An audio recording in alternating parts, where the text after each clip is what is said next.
welcome. I would like to welcome you to episode 331 of the Unpopular Podcast. This is the man, the myth, the legend, Jalen Hunter. And here at the Unpopular Podcast, I'm not really asking you to agree with me. I'm asking you to hear me out.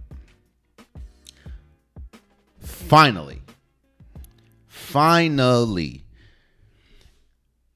One thing that, of course, the NFL has been waiting on. We're going to trust me. We're going to talk about the draft a little bit later in the episode. But one thing that the NFL has been waiting on is this Aaron Rodgers to the Jets deal to get finalized, and not just because it's Aaron Rodgers and it's the Jets, and of course it's going to affect both of them. But this has major implications not only for the Jets, not only for Aaron Rodgers, not only for the Green Bay Packers, but for the NFL draft. You see, Aaron Rodgers, and again, the deal finally got done. Aaron Rodgers, the Jets get Aaron Rodgers, the 15th pick. They had the Packers and the Jets had a pick swap and a 2023 fifth round pick. The Packers get the 13th pick, a second round pick, a sixth round pick, and possibly a first round pick in 2024. The deal was finally got done. And when I talked about this before, I talked about the Jets and how let's damper our expectations when we talk about how far the Jets can go in terms of Super Bowl or playoffs. But then I thought to myself,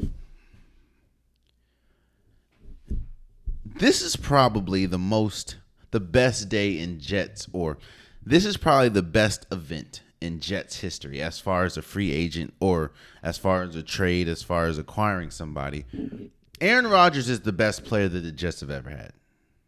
Now, I understand that you can look at Naismith and everything, or Joe Namath, I'm sorry, but Aaron Rodgers is the best player the Jets have ever had already. And you're talking about a franchise that has been so deprived of quarterback play that their last great quarterback, I think, was Mark Brunell. Not Mark Brunell, I'm sorry, was Mark Sanchez.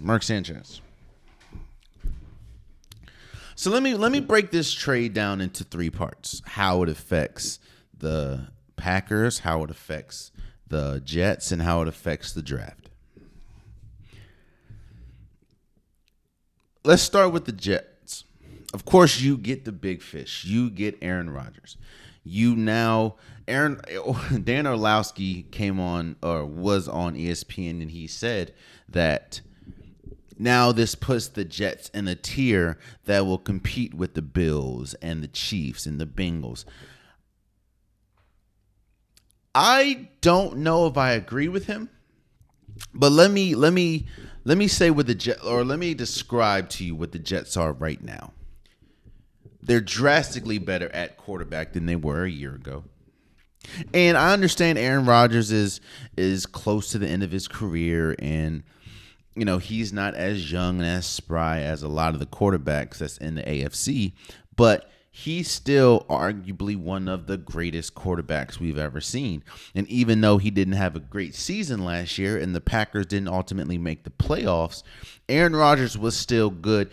And he wasn't Aaron Rodgers good. Let me say that. He wasn't the Aaron Rodgers level good that we expect to see out of Aaron Rodgers, but he was good. He was still better than a lot of quarterbacks that we saw in the National Football League last year. You get Aaron Rodgers, and without Aaron Rodgers last year, you had one of the best teams on paper. You had one of the best defenses, one of the best offenses as far as the running back position before Breece Hall went out. You have solid weapons on the outside. Of course, you had Garrett Wilson. Now you have Allen Lazard, and you get Aaron Rodgers. A year ago, the Jets were knocking on the doorstep to get into the playoffs.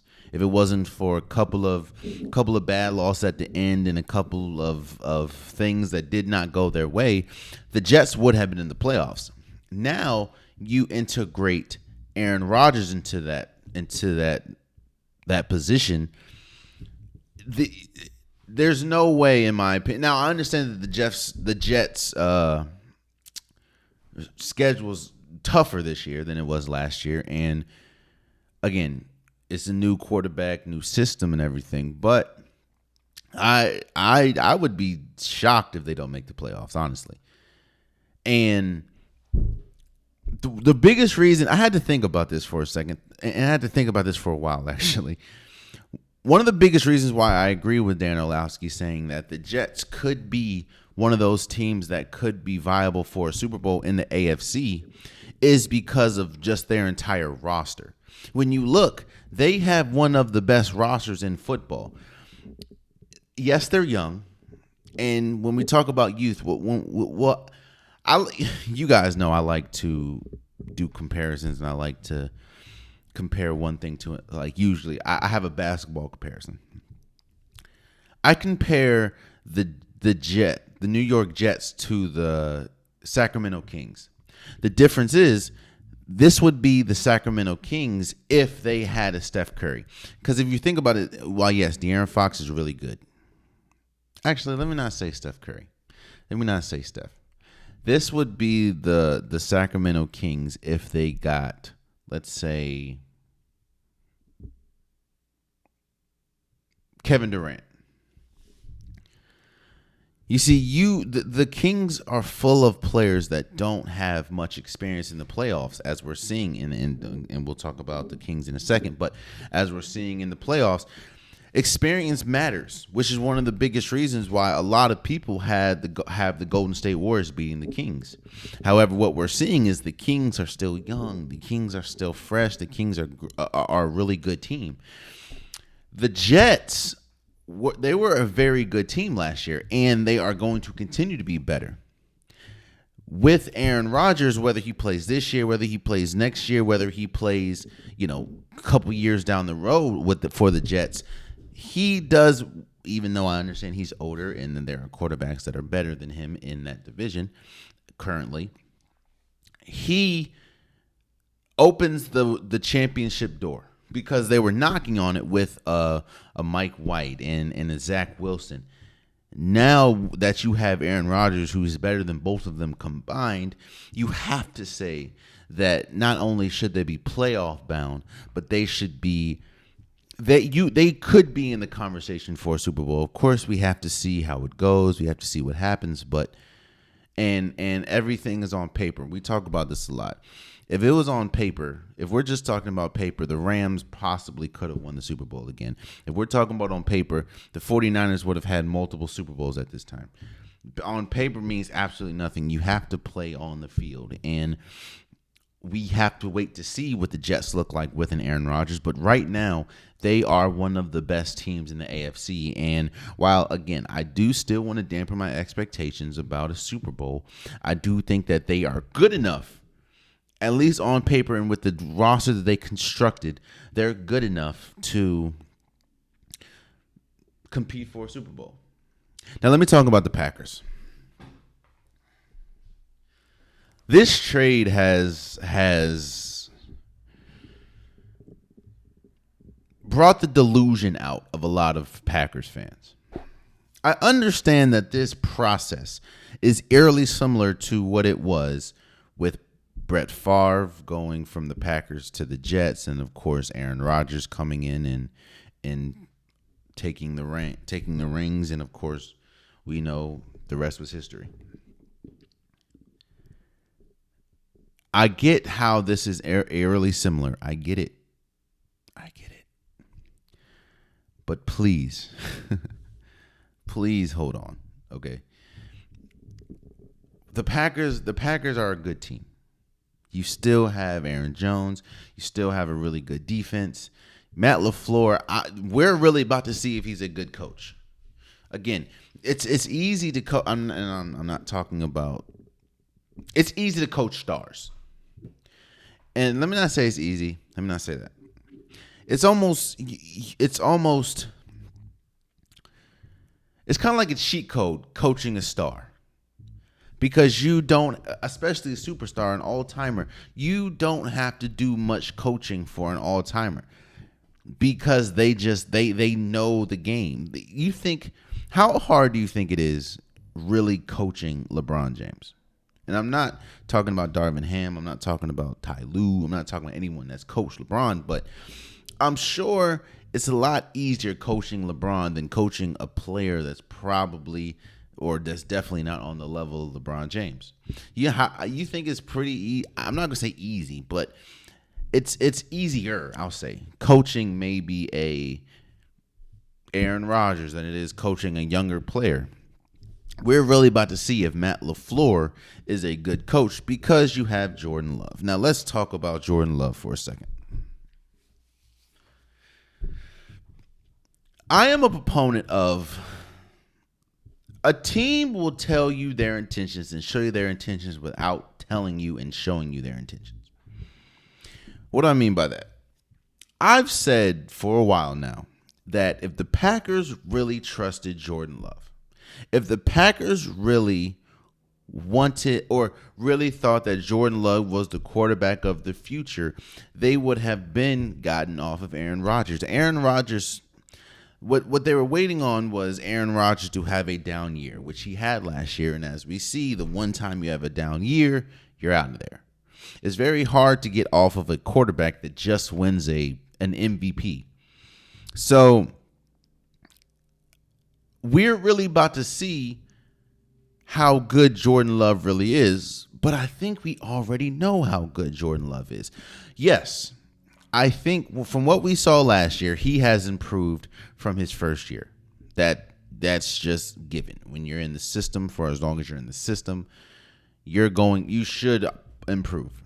So I do think that there was improvement from his rookie year to his second year, or rookie year to what we saw last year. But for people that's thinking that this is going to be a Brett Favre to Aaron Rodgers situation is sorely mistaken. Let me tell you the state of the Packers right now. The Packers find themselves, now I guess I understand, let me take the delusion out of it, because the delusional people think the Packers are going to be just fine. Yes, the Packers are a good team. You have a good team. You still have good players. But let's you right now, the Packers are in a position that they have not been in for years now, and that is one of the worst teams in your division. Because there's no way now that the Packers are not better than the Vikings. The Packers are not better than the Bears. Well, it's arguable about the Bears. And the Packers are not better than the Lions. People take for granted greatness sometimes until you don't have it. Think about this.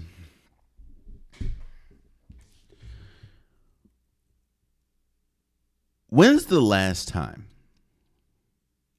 you really thought to yourself, the Oklahoma City Thunder is good enough to win a championship? Was when Kevin Durant was there, correct? How long ago was that? Think about that. Think about look how the Patriots have looked since Tom Brady left. We take greatness for granted until we don't have it anymore. Do I think that Jordan Love is going to be good? Yeah, I think he's going to be okay. Will I put him over a Jared Goff? No. Will I put him over a Kirk Cousins? No. Will I put him over a Justin Fields? No. Now I do think, and I guess we'll have to maneuver into how this affects the draft. Again, we'll talk about the draft a little bit later and give my predictions for some picks and stuff like that. But let's talk about how this affects the draft on the Jets side. The Jets now have the prized possession. They have Aaron Rodgers. And now that they also have, the 15th pick, I think you really have to look at the tackle. You have to look at a tackle. You have to protect your asset. I understand Mekhi Becton is good. He is a really good tackle. However, his injury history makes it so that you have to really think about getting help on the line. You have to think about and you can do a lot with the 170th pick. Apparently this is a very heavy tight end draft, and I think that the Jets still need a tight end, but now to me you have to prioritize the right tackle. And while Mekhi Becton is good, I don't know if you can depend on him because of his injury history. So that's something that you have to look at. For the Packers side, again, which is, I think it's so ironic that with the 13th pick, I think this is going to be the first time in years that they pick up an like a wide receiver, because the last thing you want to do is go into a new season and while yes you have Romeo Doubs and you have Christian Watson, you want to give your quarterback as much help as possible, and the Packers still have a really good offensive line. I think that you go a wide receiver at 13, which is ironic that they never went with a wide receiver in the first round with Aaron Rodgers, and that's all that people have been complaining about. But it feels like you're either going to go wide receiver or tight end. But I wouldn't go. Well, I guess you could go tight end without Robert Tonyan. So I think that, with this deal being done, we can finally put to bed the whole, is it going to happen, is it not? I think that Aaron Rodgers landed exactly where he was supposed to land. He is the best player that the Jets have had since Joe Namath, and I don't expect much from the Packers. I do think that we're going to see a good Jordan Love, but what is a good Jordan Love? That's what I think we're going to find out. And is a good Jordan Love, I still don't think, even though they have a good roster, I still think that they're going to be battling for the last position in the division. And depending on what happens with Justin Fields and the Bears, and especially the Bears in the draft, I don't know if Jordan Love can lead the Packers to a winning season. I'll just say that. But Aaron Rodgers' deal is done. About time. Let's go over to the NBA playoffs. When I tell you that this has been one of the most exciting first rounds in the playoffs I have seen in recent years. Yes, there are a couple, as hopefully you guys know by now, but this is Tuesday afternoon, so I don't know what's going to happen with the late games. But I do know this. There are multiple 3-1 leads in the series. Currently, Denver's on a 3-1 lead. The Suns on a 3-1 lead. The Lakers on a 3-1 lead.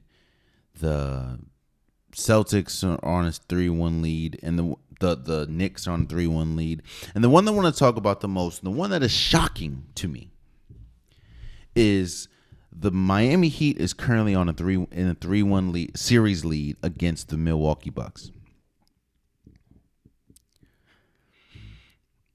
I can't explain to you exactly how we got here. I mean, yes, you can talk about the 2 games that Giannis missed. Yes, you can talk about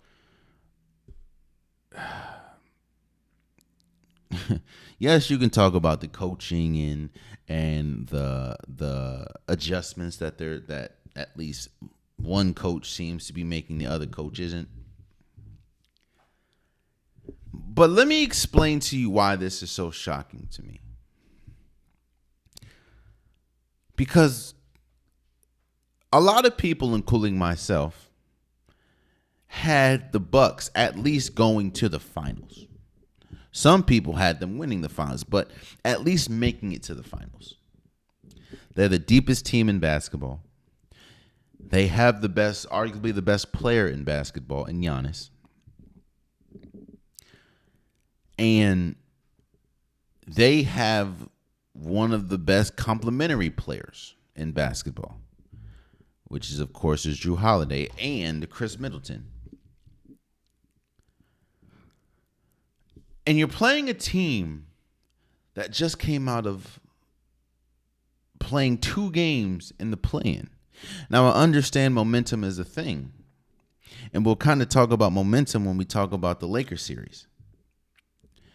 And I understand momentum's a thing, but I also understand that the Miami Heat have struggled all year. They struggled with injury. They struggled with consistency. The Miami Heat have struggled all year. And while, if you remember last episode when I was giving my All-NBA teams, one of the biggest reasons why I gave Jimmy Butler All-NBA third team is because he has been the most consistent player for Miami this entire year. Even though he did miss some time with injury, when he has been playing, he has been great this entire year.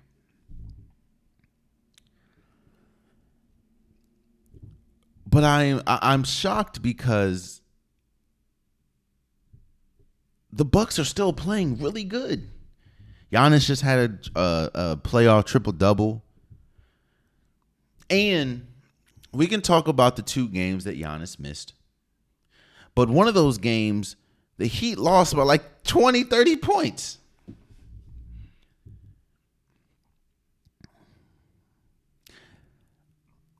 I understand Jimmy Butler says that there's no such thing as playoff Jimmy. But the numbers don't lie. Jimmy Butler's game goes to a whole nother level in the playoffs. I mean, we saw that in the bubble, which he led his team to the NBA Finals when they were in the bubble. Now, of course, they ultimately lost to LeBron James and the Lakers. LeBron James and Anthony Davis and the Lakers. But his play just skyrockets once he makes it to the playoffs. I mean, why are we talking about this in the second block? Think about that.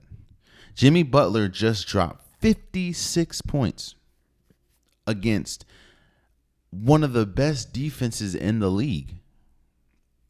56 points, which is the most all-time in Heat playoff history, his career high, and I think the 4th or 5th most playoff points in NBA history.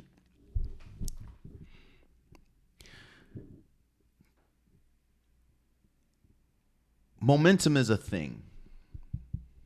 And one thing that I'm seeing is the Heat riding momentum from that play-in. Now, I will say this. I think that the Bucks are very capable of coming back from 3-1. Because you can look at it 2 ways. You can look at it like, while yes, the Bucks are down 3-1, it took a 56-point game from Jimmy Butler to secure them the win in Game 4. You can also look at it as this was Giannis' first game back.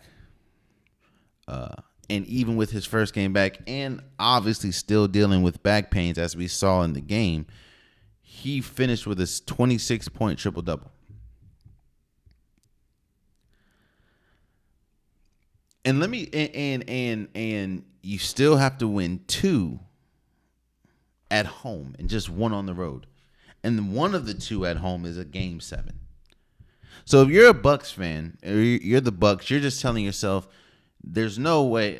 And Kenny the Jet Smith on TNT said it best. Your mindset being down 3-1, because he was down 3-1 when he was on the Rockets in the NBA Finals against Charles Barkley's Suns, and they ultimately came back and won.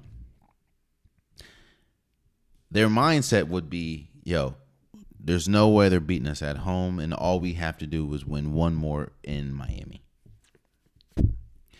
Now, of course, that's easier said than done when you have Jimmy Butler playing at this level. Oh, and I also want to shout out Victor Oladipo. Victor Oladipo, who's from the crib, by the way. Victor Oladipo has dealt with several injuries, several lower leg injuries. I think he's torn his ACL a couple times. and unfortunately, he tore his pectoral tendon, so he'll be out for pretty much a year. And it's unfortunate. I hate seeing injuries in general, but I hate seeing injuries from a player that has dealt with multiple injuries and was playing really good basketball. He was very important for the Heat, especially because of the Tyler Hero injury, which is also how shocking this is to me. That two very important players, especially important players when we talk about the offensive side of the ball, is out.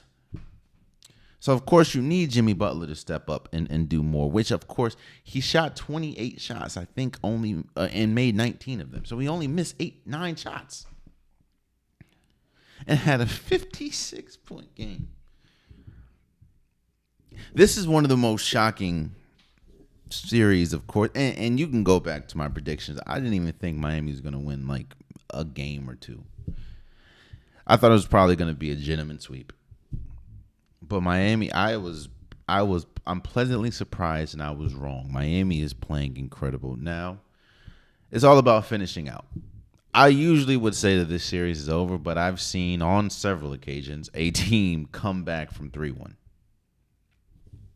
And usually the team that comes back from 3-1 has the best player. Think about it. Golden State, when they came back from 3-1, Steph Curry. Now, yes, Klay Thompson was going crazy in Game 6, but Steph Curry was still Steph Curry. Even though they were going against Kevin Durant and Russell Westbrook, still Steph Curry. Miami in 3-1 in the finals, LeBron James and Kyrie Irving. We've seen teams come back from 3-1. And I think that if there is another team that could come back, especially a team out of all these teams that's playing, if there is a team that can come back from 3-1 currently, it is the Bucks with Giannis and Jrue Holiday and Chris Middleton and Brook Lopez playing incredible defense.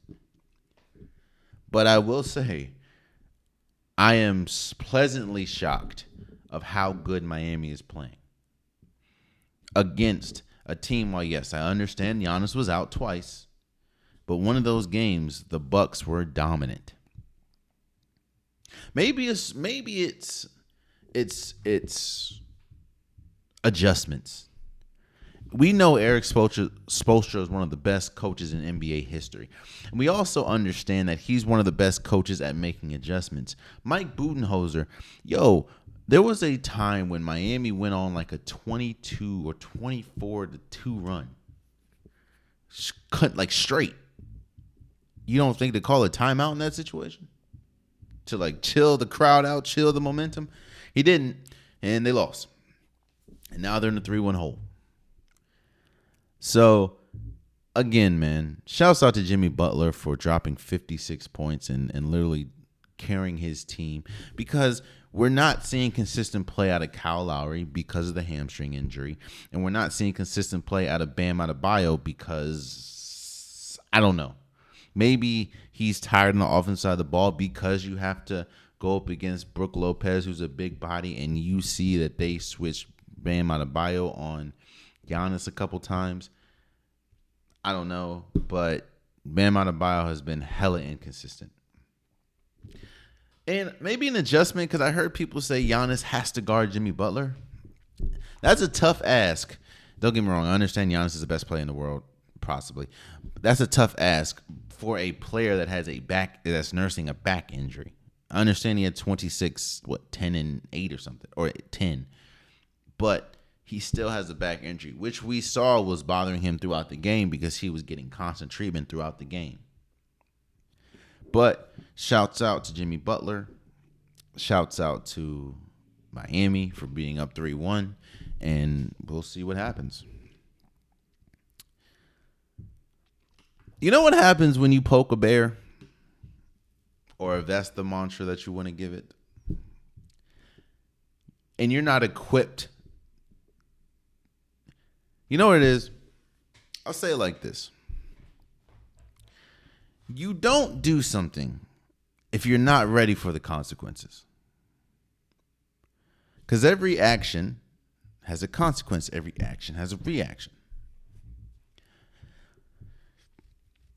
The Memphis Grizzlies find themselves down 3-1 in the series against the Lakers. LeBron James had an incredible game the other night. He had 20 points or 22 points and 20 assists. 20 rebounds. The game went to overtime. LeBron James hit the layup to send it to overtime, and he pretty much hit the game-winning or game-sealing layup. And one of the biggest reasons why I had the Lakers beating Memphis was because of the size and because of momentum. The Lakers were going into the playoffs, even though they were in the play-in. They were going into the playoffs with one of the best records in the league since the All-Star break. Since the trade deadline. So I thought that the Lakers were peaking at the right time. LeBron James was playing well. Anthony Davis was playing well. Austin Reeves has emerged as a quality third player.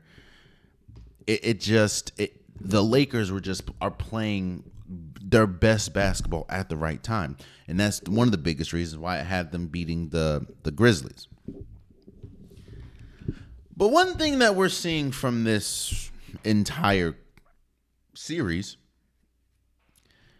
is the Grizzlies are trying to lean on something that is unsustainable, while the Lakers are not. Maybe that could be experience. I don't know. But what it seems like the Grizzlies are doing, in particular Dillon Brooks, is you're leaning on trash talk, or you're trying to get a mental edge over this Lakers team, which is confusing to me because you're playing against a 4-time champion LeBron James.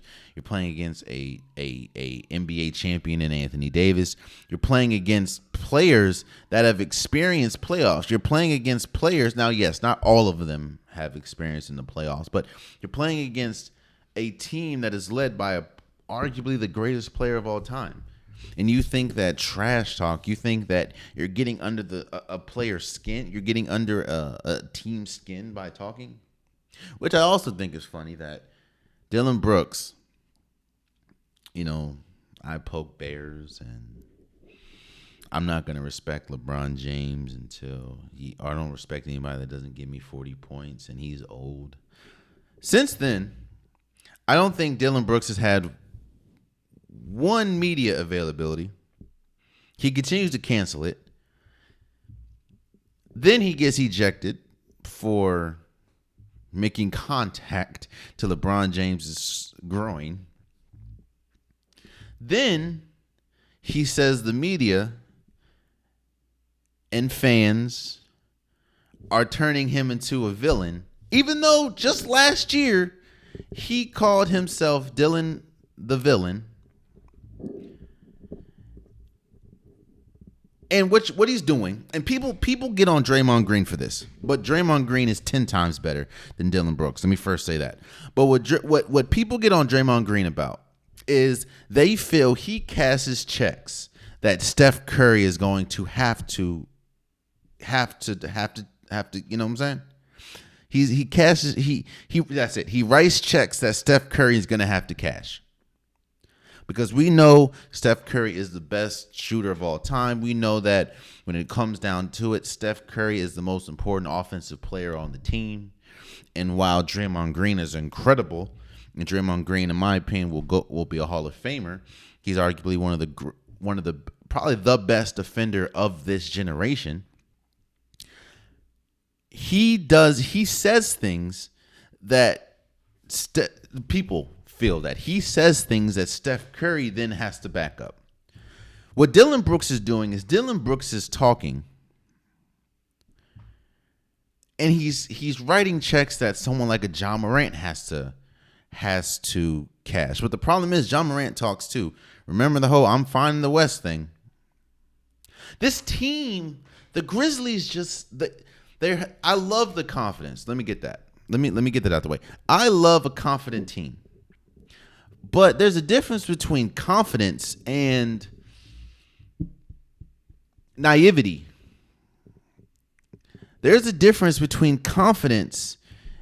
It's like this. What is your confidence leaning on? Where are you building this confidence? Because the Grizzlies have not done anything. And now as they look, they're going and there should have been red flags everywhere. If you're a Grizzlies fan, or if you're a Grizzlies fan, player, whatever. Not saying that you have to listen to it, but there should be red flags everywhere. When going into the playoffs, you were one of the only top seeds. You and the Kings were the only two top seeds that were not favored. You were the underdog as the number 2 seed in the West against a team that struggled mightily this entire year. In fact, most of the NBA season, they were below 500. Now, yes, you have LeBron James, you have Anthony Davis, but most of the NBA season, the LA Lakers were under 500, and you went into the series as the number 2 seed and the underdog. And we're seeing exactly what I thought we would see. A team that is bigger, that is more physical, beating a team that talks a lot. Let me be honest with you. The Lakers are not that good of a team. But neither are the Grizzlies. I will say this. Not having Steven Adams and Brandon Clark is huge. And I think that is the dictating factor of why the Grizzlies are struggling, why they're struggling, especially containing the rim and protecting the rim. Because it seems like, outside of the end of the fourth quarter, the Lakers have struggled mightily with shooting the ball. They're just getting everything that they want at the rim. Because they, outside of Jaren Jackson Jr., they don't have a rim protector. Xavier Tillman's cool, but he's not a rim protector. But the Lakers are if we want to stay in the metaphor realm, the Lakers are big brothering the Grizzlies. And the Lakers are not that good of a team. There's a reason why they're the 7th seed. I'll say this. Oh, and let me talk about Anthony Davis for a second. Because that's another reason why the Grizzlies should feel like the Grizzlies should be so shocked and enamored about what's going on. Anthony Davis has not been playing. There's something going on with Anthony Davis. I don't know if it's a mental thing. I don't know what it is, but there's no way. Anthony Davis should be the best player. And now, LeBron James, of course, if we talk about legacy and we talk about the history, LeBron James, of course, is the best player. But currently, Anthony Davis should be the best player in this series. And one of the biggest reasons why he's not the best player in this series is because he's been inconsistent. When he's on, he is on. I've said this multiple times. I've said this pretty much his entire career. When Anthony Davis is on, he is arguably the best player in the league. When we talk about skill set, when we talk about what he can do, he is one of the best players in the league. The problem is and as we're seeing in this series, he has not been inconsistent. He'll have 31 game, 35 one game, and 15. And the next game he'll have 12. And get thoroughly outplayed by an Xavier Tillman. Now again, shouts out to Xavier Tillman. That's no offense to him, but there's levels. And Xavier Tillman should never be on the same level as Anthony Davis. In a lot of people's eyes, and clear the NBA's eyes, an NBA top 75 player. Xavier Tillman should never be outplaying Anthony Davis, and he has done that a couple times in this series. And on top of that, Memphis, let's talk about John Morant for a second.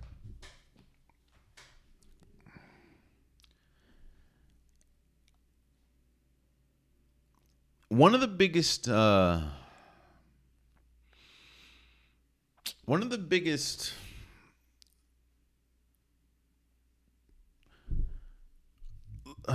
do I approach this? Because I don't want to take away from what makes John Morant great, because obviously what makes John Morant great got him to the NBA, got him here. But I also understand that there needs to be a second win, or there has to be a second skill set that John Morant can lean on, because if he continues to lean on his athleticism and his ability to just jump over people, that's not gonna work. There's a reason why his hand is hurting. Do you know how many times John Morant's on the ground a lot, and as a basketball player, now clearly not an NBA player, not as athletic as John Morant, but as a basketball player, I know firsthand the ground does not feel good. The floor does not feel good. And John Morant, he just throws reckless abandon, like he just throws fear to the wall and just does whatever. He's not going to be able to sustain that. As we're seeing now, he's injured. In fact, as we're seeing the last 2 years, his season can end with him injured. Not saying that this year, obviously he's playing with a hand injury, but last year he was hurt. This year he's hurt. And a lot of that is due to the reckless abandonment that he plays with, and that he just puts his body on the line. That's not going to work in the long term. The Lakers have been the better team than the Grizzlies. And I won't be surprised if we look up and this Grizzlies team that has been, the grit and grind Grizzlies are at home, and a number 2 seed losing to a 7 seed. I mean, it's probably gonna happen. I have confidence and not faith, because I don't really care. I have confidence that the Bucks can come back from 3-1 against the Heat. Because I've seen the Bucks at their best. I have absolutely no confidence that the Grizzlies can come back against the Lakers 3-1.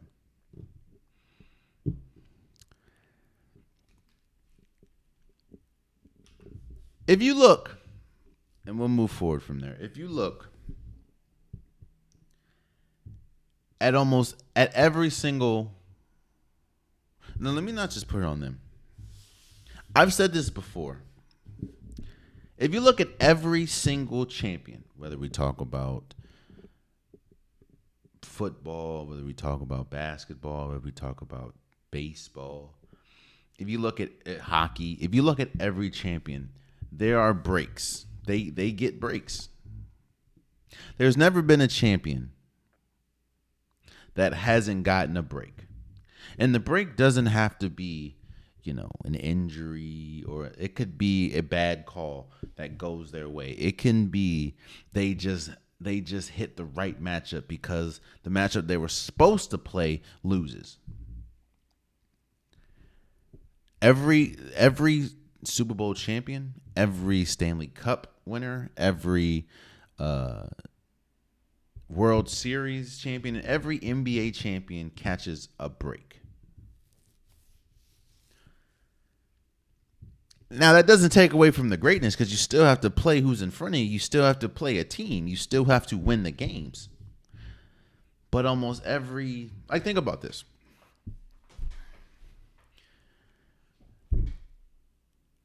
I wonder how it would have been, and I still think they would have won the Super Bowl. Don't get me wrong, but I wonder how it would have went if the Kansas City Chiefs had to play the Bills in the playoffs instead of the Bengals. Or if you want to keep it with the Bengals, I wonder how the game would have went if the Bengals' top the two offensive linemen would have been healthy. Or if homie for the Bengals never pushed Patrick Mahomes out of bounds, which of course cost them the game. Or if Joe Burrow never threw those 2 interceptions.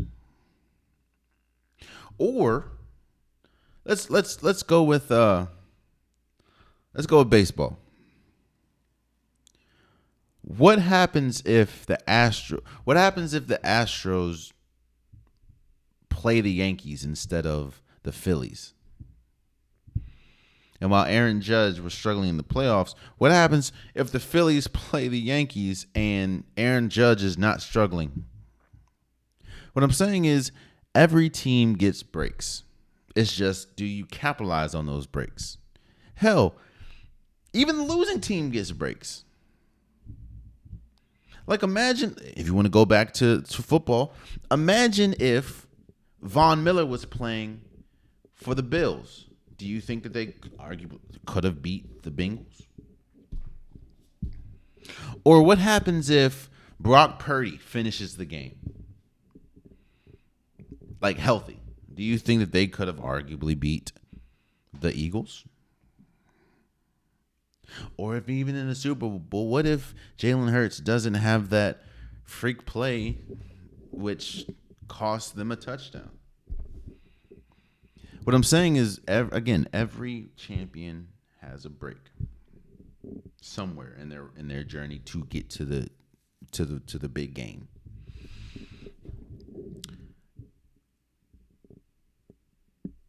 The Kings and Golden State series has been by far the best series in this entire playoffs. When we talk about the level of shot making, the level of defense, the level of attention to detail, there has not been a series as exciting and as great as this Golden State Kings series has been. And I hear a lot of people say that this feels like the end of the Western Conference Finals. Now, of course, this isn't the Western Conference Finals, but this series feels like it does have a Western Conference Finals feel because of just how good both teams have played and how good the games have been. It kind of goes back to a couple years ago when Golden State played the Rockets. They had Kevin Durant, Golden State. Houston had James Harden and Chris Paul. And that felt like the NBA Finals. Now, of course, it wasn't. It was the Western Conference Finals, which, of course, Golden State ultimately went and won that series and won the NBA Finals. But that series felt like the NBA Finals. But if we talk about breaks, and that's where I started this segment on. We talk about breaks. Don't get me wrong. I am not taking away from anything that the Golden State Warriors have done.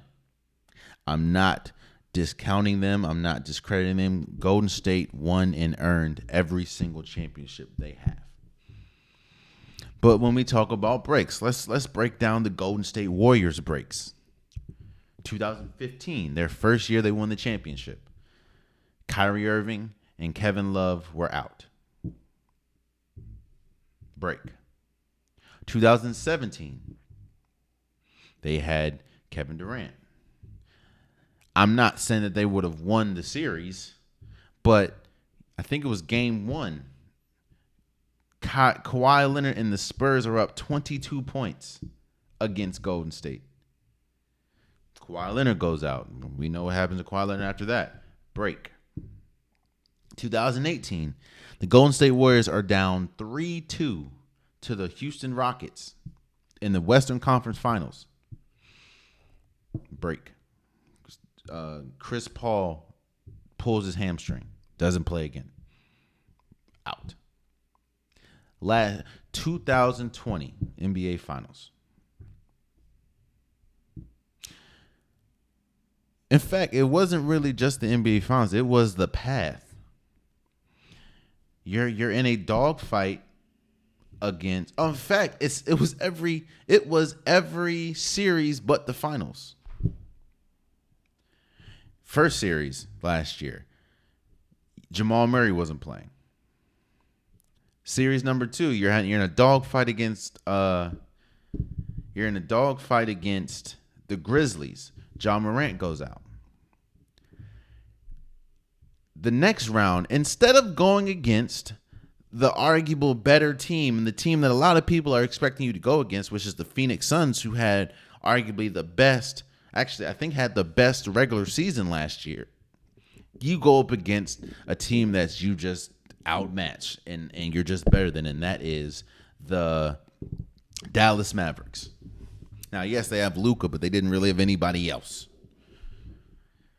Breaks. Hell, you can even go to 2019. The Toronto Raptors caught breaks. Yo, every injury imaginable happened to Golden State in that finals. Steph Curry got hurt. Klay Thompson tore his ACL. Of course, Kevin Durant got the Achilles injury.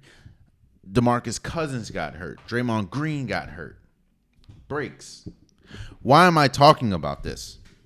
Because Golden State could have possibly caught a break in this Kings in this series with the Kings, because a report came out and it was breaking news that De'Aaron Fox fractured his index finger on his shooting hand, and he is questionable, doubtful, possibly to play Game 5.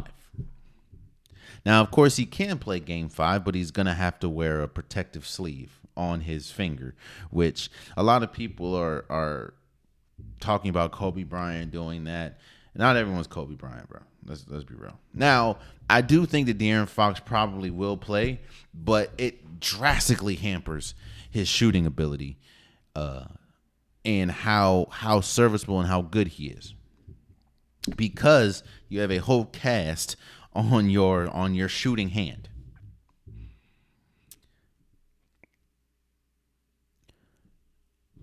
And when you look at this series, the one player that Golden State has not had an answer for at all has been De'Aaron Fox. De'Aaron Fox is turning into a superstar right before our eyes because of this series. Golden State has thrown everything in the kitchen sink at De'Aaron Fox, and it has not worked. Now, vice versa, on the other side, Steph Curry, the Kings have absolutely no answer for Steph Curry. They've put Davion Mitchell on him. They've put everybody on Steph. They put De'Aaron Fox, Malik Monk, Harrison Barnes. They've put every single player on Steph Curry, and he's still torching them. But the one player that the Golden State Warriors have not had success in stopping is De'Aaron Fox. Well, now he's going to be hampered shooting the ball. I'm not saying that I think the Kings can still win the series. We're still waiting for a big game out of Kevin Huerter. Kevin Huerter has struggled mightily this entire playoff or entire round. We're still waiting on a big game from him. Keegan Murray finally started hitting shots, and that was one of the biggest reasons why the Kings were in the game in Game 4 against Golden State. Keegan Murray and, of course, De'Aaron Fox. We're still waiting on an impressive game from Domantas Sabonis. So the Kings still, and of course De'Aaron Fox could still play, and all this be mutant. He hits 5 threes. You know what I'm saying? But it does feel like a break right now for the Golden State Warriors that the Kings' best player and the only player that they've had they've struggled mightily stopping has a fractured finger on his shooting hand. So now he did suffer in the fourth quarter and played, or suffered it in the end of the third and played the whole fourth or something like that. So he can obviously play in it, but we'll see how it goes. From what it says is he's doubtful, but I think he's probably going to play. This is the playoffs. And if he doesn't play, I will say this: if he does not play, and Golden State loses this game, because we know about their road struggles. If they do, let me say, hold on now. If De'Aaron Fox does not play Game 5, and the Warriors lose this game, trust and believe they're losing this series. Yeah, I don't care what happens. because you can't get a break like that if he doesn't play, or if he does play and he's hampered and lose. That's all I'm saying. And I'm hearing people ask who has the advantage. I think both teams believe they have an advantage. I mean, if you look on the Golden State side, Steph Curry had 2 blunders that he usually doesn't have. I mean, he called a timeout when they didn't have one, and then he shot a floater with too much time left on the clock, which of course led to everything that it led to at the end of the Kings game, or end of Game 4. And on the Kings side, you can think, well, we were a Harrison Barnes 3-point shot away from being up 3-1. And they missed a lot of shots in the fourth quarter that they could have made. And they shot really quick in the shot clock a lot of times in that fourth quarter, which kind of goes to experience and stuff. So I don't think anyone has an advantage, but I will say if De'Aaron Fox does not play, that gives the advantage to Golden State, even though they are on the road and we know about their road woes. So we'll see how it goes. One of the more interesting and you know what the playoffs do? The playoffs exposes you for your weaknesses. If you look at every single playoff series, their weaknesses have been exposed. Some of them exposed and taken advantage of. I'll say that. We just talked about Golden State. Golden State's biggest weakness, of course, is their road record and their defense. Well, the Kings are constantly putting them, and they foul too much, and they turn the ball over. The Kings are putting them in every single pick and roll you can imagine, and getting wide open threes. They're just not hitting. You can look at every single series, and every single series, the opponent. Some opponents are doing better than others, but they're exposing their weaknesses. Going into this New York Knicks Cleveland Cavaliers series, the biggest weakness that I said was the guard defense. While yes, people were raving that the Cleveland Cavaliers were the best defense in the league, I said they were the best defense in the league because of their front court, because of Evan Mobley, because of Allen, because of Okoro. They're really good defenders, don't get me wrong, but they all 3 of them still leave less to desire on the offensive side of the ball. And when you look at their front court, Donovan Mitchell and Darius Garland, they are not the best defenders at all. Okay, they're not good defenders at all. Donovan Mitchell's better than Darius Garland, but they're not good defenders. And I had the Knicks winning this series because of how good the front court or the back court has been for the Knicks. When we talk about Jalen Brunson, when we talk about R.J. Barrett, and I also felt that Julius Randle can bring the bigs out with his ability to shoot the ball. So I said I felt that I predicted that the Knicks were going to win this series. What I did not predict, and how shocked I am, this is another shocking, even though, yes, I had the Knicks winning.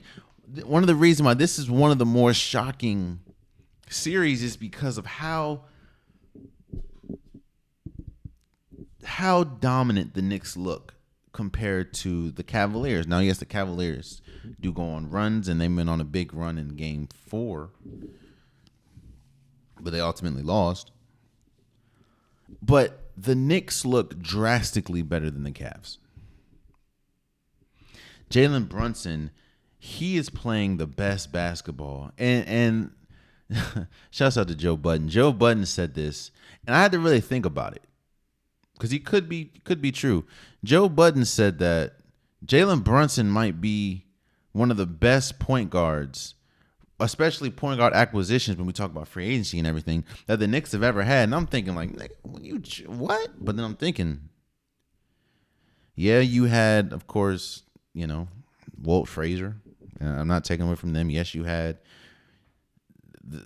Tiny Archibald. Yes, you had guards, but Jalen Brunson is for sure one of the best free agent acquisitions they've ever had.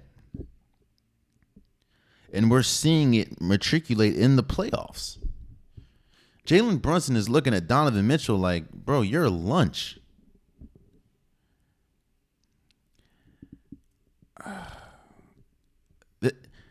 The Knicks have played incredible. RJ Barrett finally found his shot. And I said this last episode, the role players were going to win this series. I was wrong. What it is the Knicks have exposed the Cavaliers for what they really are. And what the Cavaliers really are, they're a top-heavy team.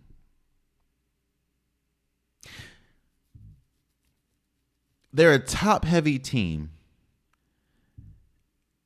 against a team that's more balanced. Even though, no, I don't think that the Knicks are as balanced as, everyone. But the Knicks are more balanced than the Cavs. The Cavaliers, when we talk about offensively, they're extremely top-heavy. They really only have two consistent scorers, and that is Donovan Mitchell and Darius Garland.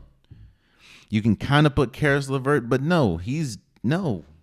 They do not have a third consistent scorer. You hope it is Evan Mobley, but Evan Mobley is not that good of a scorer at this point of his career. He's just really good on the defensive side of the ball.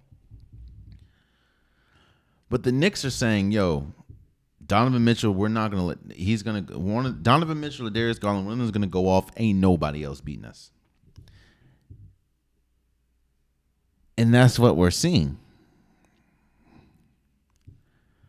So I am shocked. I know I picked the Knicks to win the series, but I'm shocked that they're up 3-1 at this point. I mean, could possibly, when do they play tonight? No, yeah, they play tomorrow. I'm shocked. So Jalen Brunson has played drastically better than Donovan Mitchell. And that's something I didn't think I would say on my 2023 bingo card. So shouts out to them. And again, it goes back. I'm confident that the Bucks can come back from 3-1, even though they might not. But I'm confident they can come back. I don't know if the Cavaliers can come back 3-1, especially with how good the Knicks are playing. So there was a poll that came out. I think it's a yearly thing where they asked players, and of course the answers are anonymous, but excuse me, they asked the players several questions like who is the best player in the world, who would you start your franchise over, or who would you start your franchise, who's the most underrated player, who's the most overrated player. And the question that kind of there was a couple that caught my eye, like Şengün, and he's been incredible for the Houston Rockets, but he got votes for who would you start your franchise over. So did Chet Holmgren, who hasn't played a minute this year.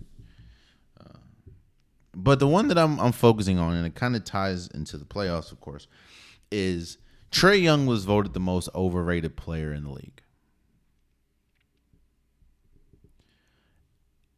And again, there's a game tonight, and I believe that the Boston Celtics are going to handle business and finish the series against the Atlanta Hawks, especially with DeJounte Murray not playing because he made contact with the ref, which you can't do that, even though I do see people saying, of course, Jalen or Jason Tatum made contact. But again, it's not a tit for tat thing. If you make contact, you're supposed to be out of here. That's what I'm saying. But let's get back. Trae Young was voted the most overrated player in the league. And as we sit here today, Trae Young has struggled mightily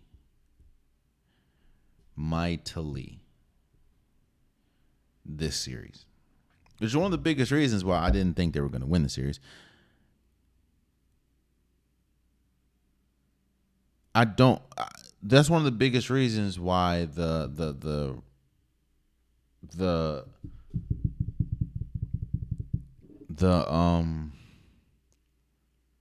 Atlanta Hawks are down 3-1 in the series because of how bad Trae Young has been playing. Now, yes, the last 2 games he's picked it up, but he hasn't been good.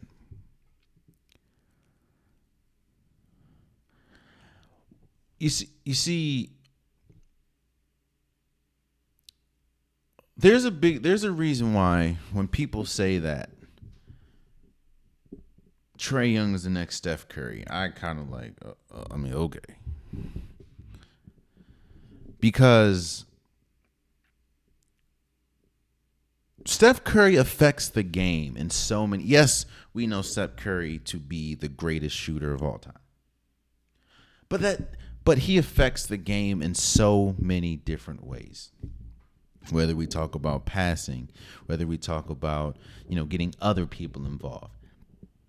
Defensively, even though he's not the best on-ball defender, he's great when we talk about playing in he's great in moments when he has to be great, especially defensively, and he takes pride in that. He's good in passing lanes.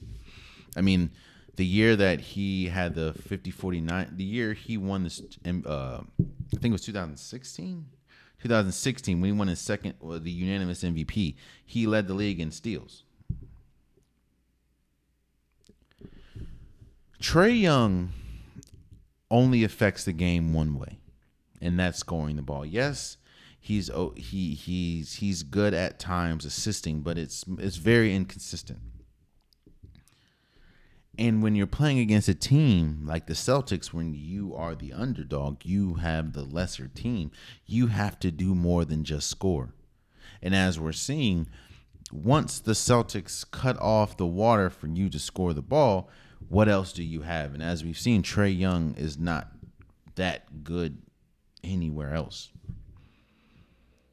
Now, do I think Trae Young can improve? Let me say this. I think Trae Young is going to have to improve. He's already undersized. His shot ability is great, yeah, and his confidence is great, but what is your second win? Steph Curry is the greatest shooter, but nobody really, it's not just because you shoot threes. He's great at the mid-range. He's great at creating shots. He's great at putting the ball on the ground. He's great at getting to the rim and getting fouls and getting layups. All things that Trae Young needs to be more consistent in. Even if Trae Young was the best player in the series, I don't think that they would win because Boston is a better team. But one thing that this series is exposing out of Trae Young is I don't know if he's confident in his second ability or because his shot isn't falling as much and as consistently as he would like it to be. Everywhere else fails.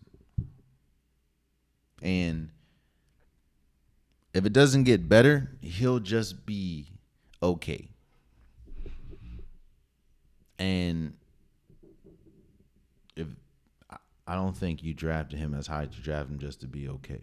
He's a great scorer, don't get me wrong. When he's on, he's on. But when he's not, ugh.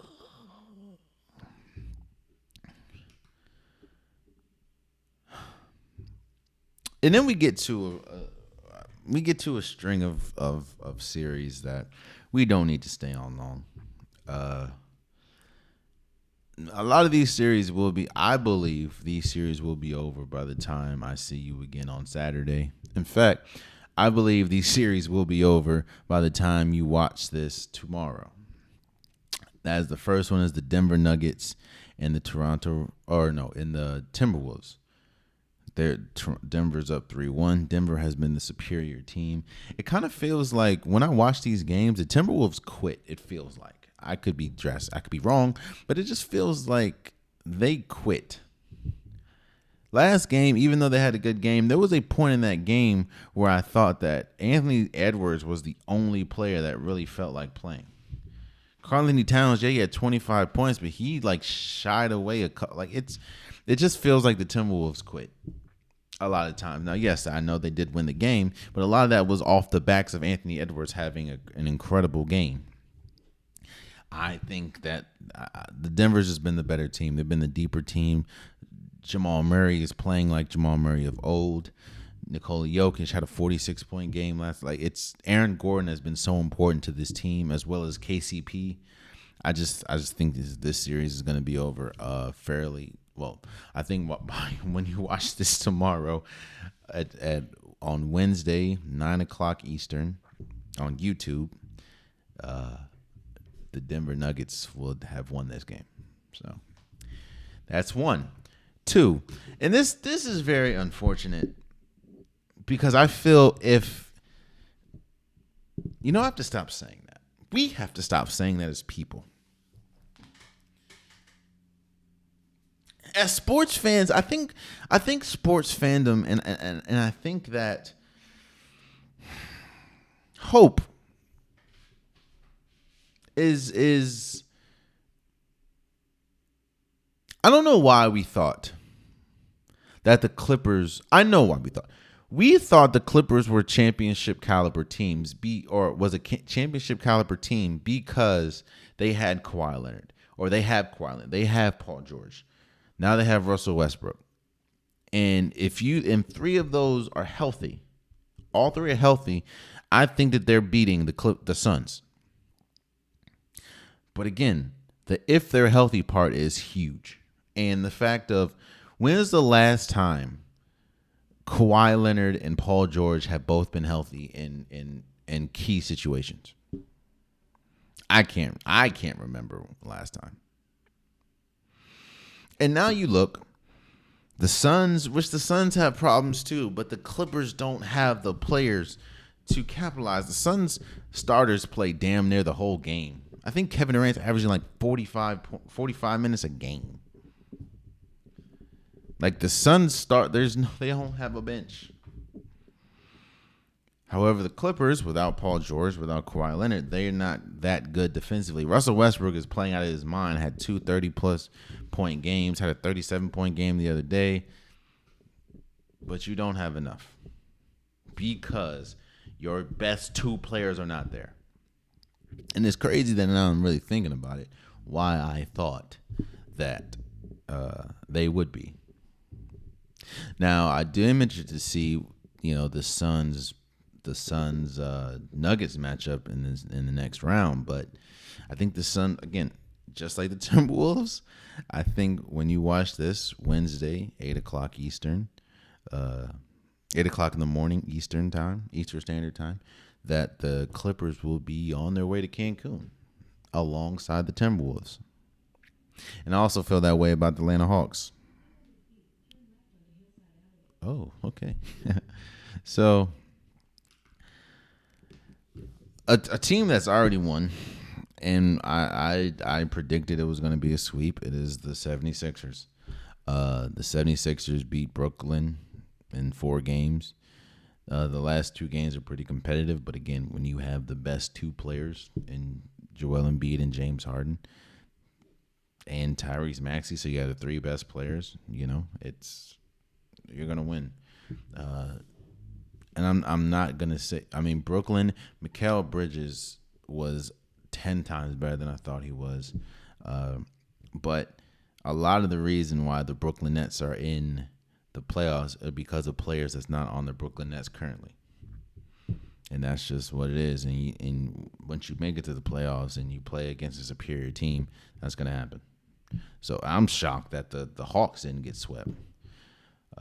And we already talked about the Heat, but yeah, the 76ers did handle business. I think, again, I talked about it with the James Harden thing. Now you're about to get tested. Now you're playing against a team. Now you're playing against a team that a lot of people do not have you beating. And a lot of people have winning the championship, and that is the Boston Celtics. You're going to be tested. So we'll see how that goes. And now I understand Doc Rivers is saying that Joel Embiid possibly isn't going to be 100%. We don't know. You're going to need James Harden to step up. Again, I talked about this last episode. This is when the legacy talk starts with James Harden. This is when it starts. when you're going up against a team that a lot of people don't have you beating. But if you talk about the rankings, you have 3 and 2. It's damn near evenly matched. But if you're talking about the rankings, but we'll see. You're gonna need a big series out of James Harden and Joel Embiid. That's the only way I see. Joel Embiid is gonna have to get the best of Al Horford and Robert Williams, which of course he can do. I think he's the MVP this year, but we'll see. Oh, another news. Ime Udoka, he is the newest head coach for the Houston Rockets. Again, I said this before. I'll say it again. Sports continue to prove my theory. It's not even a theory, but my opinion right. It doesn't matter what you do on and off, or it doesn't matter what you do off the court. If you are talented at your job, you have an opportunity. Now, I don't know exactly what happened with Ime Udoka, but I do know that whatever happened with Ime Udoka was egregious enough to get him dismissed from the Boston Celtics job. Off season following an NBA Finals appearance. So I don't know what he did. There was reports. Nothing was confirmed. There was rumors. But what I'm saying is, whatever he did was good enough or was so egregious that the Boston Celtics, who just was in the NBA Finals, dismissed him. And now he's coaching with the Houston Rockets. Do I think that Ime Udoka is a good coach? Hell yes. And I think that he is a great coach for the Houston Rockets. And I don't think it's a bad hire.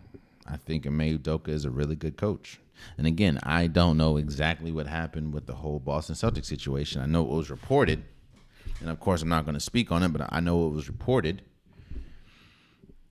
So if what is reported is the only thing that's true, then of course he deserves, I'm not upset. But it goes back to, if you're talented at your job, there's a lot of things that a team will gloss over. So, and especially a team that, and the Houston Rockets are one of the worst defensive teams in the league. Now you're getting one of the best defensive coaches. I think it's going to be big. So, let's move forward. Boy, oh boy. Gevonta Davis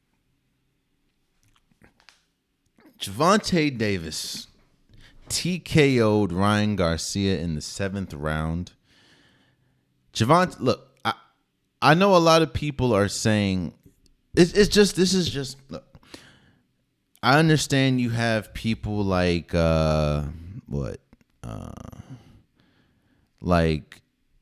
was it Devin Haney? I understand you have people like Shakur Stevens. Hell, you even have Lomachenko, maybe Lopez. But every single time I watch Gevonta Davis, he wins. In fact, he is 29-0. And I don't know how a lot of people can question if he is the best pound-for-pound fighter. I'm not saying, of course, it's different weight classes and everything, and you still have Terrence Crawford. You still have Tyson Fury. He's pretty good. I get that, and I understand. You still have Earl Spence. You are who you fight. But one thing that they say is you cannot play. You don't play box. And it just felt like watching when you're fighting, it kind of goes back to all sports. And I just talked about this in basketball. Especially in boxing and fighting, your weaknesses is going to get you lost, or is going to be the demise of you. And Ryan Garcia had a huge weakness. And his weakness is, while he is strong, He is fast. He leaves himself open way too much. And as we saw against Gevonta Davis, who's one of the best tactical fighters we've ever seen, he got knocked down in the first round, I believe, or first or second round. And of course, he lost to a body shot. I'm not a boxer, obviously. I'm not a boxer. I don't play box. I don't slap box. Do you understand how strong you have to be to beat somebody with a body shot? And do you understand how much force and power you have to apply to a punch to beat someone with a body shot? Gevonta Davis was leaps and bounds the best fighter in the ring on, was it Saturday? And he's 29-0.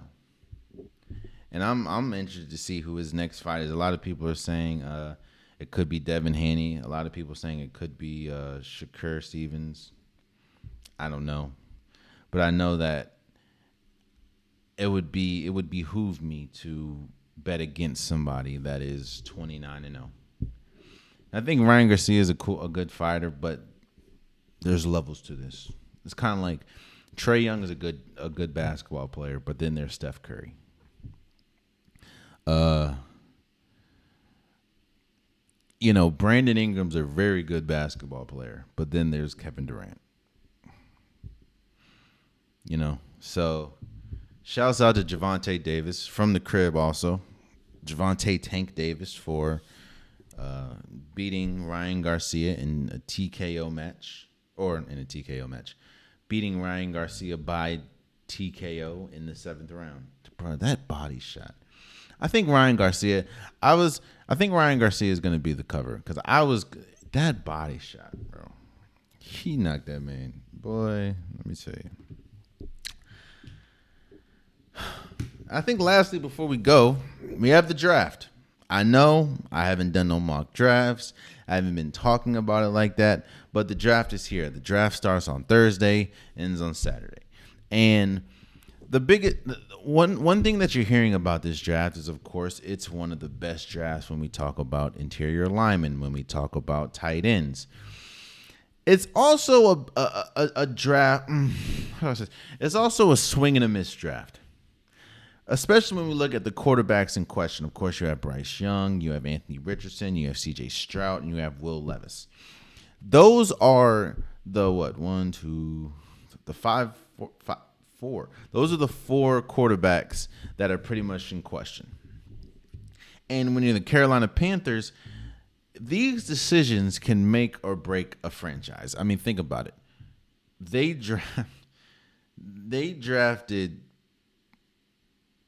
Baker Mayfield. The Browns drafted Baker Mayfield with the number 1 overall pick. The Browns haven't been good since. Now, yes, I know they made the playoffs one time, and of course, we'll see what happened with Deshaun Watson. But Johnny Manziel was drafted. These decisions are, these decisions make or break a franchise. So if I were the Carolina Panthers, I would probably go with the more proven quarterback and the quarterback that had more success in college. And while I think C.J. Stroud is incredible, I would probably go with Bryce Young. I understand that his size is a question, but I mean, he's been that size forever, and he won a national championship with Alabama. So I would go Bryce Young. I think that the question mark is, do you go with Anthony Richardson, who is a freak athlete, or do you go, or a freak quarterback when we talk about the size and we talk about the build, or do you go with a more proven? Or I think let me say this: the question marks that when we talk about the quarterback position, the question marks is of course Anthony Richardson and Will Levis. I don't know.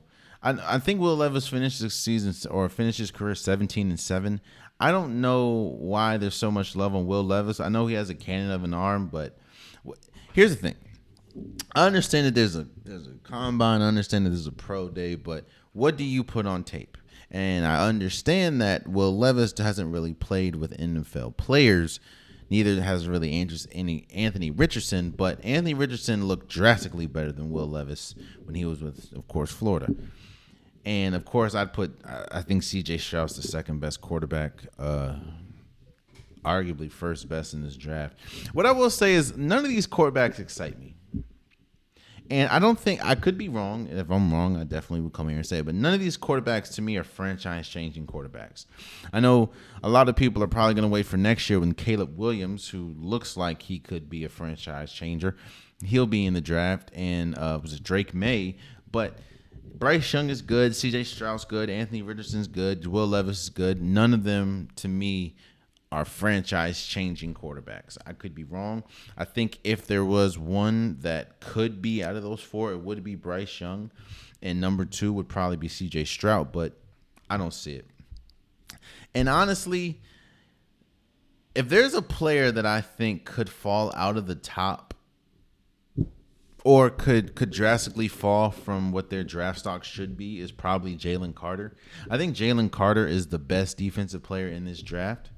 And he could go as high as Seattle with 5, but you hear a lot about the character issues and everything, and then you hear about of course the off the field stuff, and those are red flags. But I think Jalen Carter, let me say this, if Jalen Carter had a spot record, had absolutely no situation going on, had absolutely no problems, I think he could be a top 2 pick. That's how good Jalen Carter is. It's just, a lot of people are talking about the off-the-field incidents and stuff. Another player that I think could fall, that could be the steal of the draft, is Nolan Smith, another Georgia Bulldog. I think when you play alongside Jalen Carter and you have an injury history, that could, or especially in the last year, that could really affect your draft stock. But I think Nolan Smith is one of the best players, or could be a steal of the draft. I think they have them projected going to 20 or 21st or something like that. But I think Nolan Smith, I think Deonte Banks out of Maryland, cornerback, can be really good. And I am interested to see where Bijan Robinson goes. Usually don't see running backs go in the first 2 rounds unless you have a legit bona fide star like a Saquon Barkley or a Ezekiel Elliott. And I don't know if that is Bijan Robinson or not. So I'm excited to see. I don't know that. Again, to me, this draft is going to be dominated. It's a top-heavy draft, and I do think that when we talk about the tight end position, what are the Packers going to do? Maybe the Jets are going to go for a tight end, possibly. See what Atlanta goes with, because Atlanta has, the second? Atlanta has the 8th overall pick, so they might go defense. We're hearing Tyree Wilson might go to them. I don't know. I am interested. One thing that I don't like, one reason why I don't like mock drafts is because you can never predict a trade. You can never predict a trade, and there's always going to be one or two of the top teams that pick a player and reach mightily for a player that it just ruins the entire draft. Or not ruins, but shifts the entire draft. So, and I honestly think that could be number 4. And I understand the Colts need a quarterback, and you're hearing Will Levis. And now, again, I don't think Will Levis is the guy. I could be wrong. But think about this. Imagine if, let's say, the Colts at 4. Imagine if you see on draft night that the Colts trade for Lamar Jackson. That drastically changes the entire draft. So I'm excited to see. I do think that Bryce Young will go number 1. And I think that Houston Texans, I'm hearing that they're not going to go with quarterback, but if they do go with a quarterback, I think they're going to go with C.J. Stroud. I don't know why you wouldn't go with a quarterback, but especially when you have all the problems that you have, one of them being the quarterback position, you want to address that one. We'll see. But yeah, that's the draft. I'm excited to see. Again, it's on Thursday, and I want to see what my Washington. Where do they have Washington? I have Washington at the 16th pick. If I was Washington, man, you're not getting no quarterback with the 16th pick. I would probably go with O-line because if you're so committed in Sam Howell, you definitely want to protect him. And last year, the O-line was still a problem. I'd go with O-line, maybe someone from Alabama, since they love picking people from Alabama. Maybe homie from Georgia, Broderick Jones. He's pretty good. Or, well, you don't need nobody else on the defense right now. You just need to focus on the offensive line and maybe go for the tight end. I know Logan Thomas is pretty good, but he's getting up there in age. And maybe get another wide receiver. I don't know. I think that you should focus this draft on offense, especially when we talk about the offensive line. And that's Washington. Homer. And there you have it. That's been today's episode of the Unpopular Podcast. I appreciate you guys. If you want an Unpopular Podcast shirt, hoodie, sweater, long sleeve joggers, the link is in the description below. I have multiple different colors, multiple different designs. Get your Unpopular Podcast merch today. Also, please subscribe to wherever you're listening. Please subscribe to wherever you're watching. It definitely means a lot to me. I love watching NBA basketball. I love watching the playoffs. So I would, keep interacting, keep commenting on the videos and stuff, and we'll talk about it. And I'll probably be talking through the draft like I usually do and how crazy things turn out. So we'll see. But until next time, much love.